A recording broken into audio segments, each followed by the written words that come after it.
குழந்தைக்கு 5 வயதான உடனே பெற்றவரின் கடமை என்ன தெரியுமா? 4 மாலை வாங்கி கொடுத்து மேய்ச்சிட்டு வாடா அப்படின்னு அனுப்பணும். 5 வயதிலே பிள்ளைக்கு அறிவு ஊட்டுவது பெற்றவரின் கடமை. நல்லா படிக்க வைக்கணும். படிக்க எவ்வளவு செல்வங்கள் இருந்தாலும் இல்லைன்னாலும் பிள்ளைகளை என்ன செய்யணும்? நல்லா படிக்க வைக்கணும். படிச்சு என்ன பிரயோஜனம்? ஒவ்வொரு பையனும் பிளேடிங், எம்காம், பிகாம், எம்ஏடு, பிஎட் முடிச்சு எஃப்எஸ்எஸ்சி முடிச்சு எல்லாம் ஒவ்வொரு சவுளி கிடைக்கும், துணி கிடைக்கும், மாசம் 4500 ரூபாய்க்கு வேலைக்கு போயிட்டு இருக்கு. ஏன் தங்கச்சி என்ன படிச்சிருக்கா? பி டபுள் டிகிரி, பி இல்ல பிஇ, எம்காம் முடிச்சிருக்கா. ஆமா, ஓன் தங்கச்சி படிச்சிருக்கா. எந்த ஊர் அவரு? அப்படியா? அந்த வேலைக்காரு அப்ப கெட்டி போட்டுரும், கவலைப்படாது.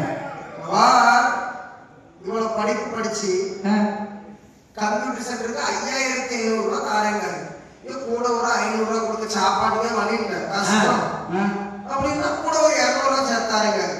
இவ்வளவு ஏன் படிக்க வைக்கிற? ஒரு 17 வயசுல பிடிச்சு கட்டி கொடுத்து 25 வயசு போது 4 பிள்ளையோட வந்துன்னா எவ்வளவு குடும்பத்துக்கு ஒரு பேர் இருக்கும். படிச்சு வேஸ்ட். ஆனா எங்க அம்மா அதனாலதான் என்ன எவ்வளவு செலவு பண்ணி ஒரு 7 ஏக்கர் நிலத்தை வந்து படிக்க வச்சாங்க. எங்க உங்க ஊர்ல போய் கேட்டதுக்கு 3ஆம் கிளாஸும் ஃபெயில் அப்படின்னாங்க. ஓ, கண்டுபிடிச்சிட்டீங்களா? இதுக்கு எந்த சொத்தை வித்து படிக்க வச்சாவ? 7 சென்ட் இடம் கிடந்துச்சு. கவர்மெண்ட் 7 ஏக்கர் 7 சென்ட் 7 சென்ட் பாட்டில் அடைச்சு வச்சிருக்கீங்க. அதுவா இருக்குமோ? 7 சென்ட்ல 7 சென்ட்னாங்க.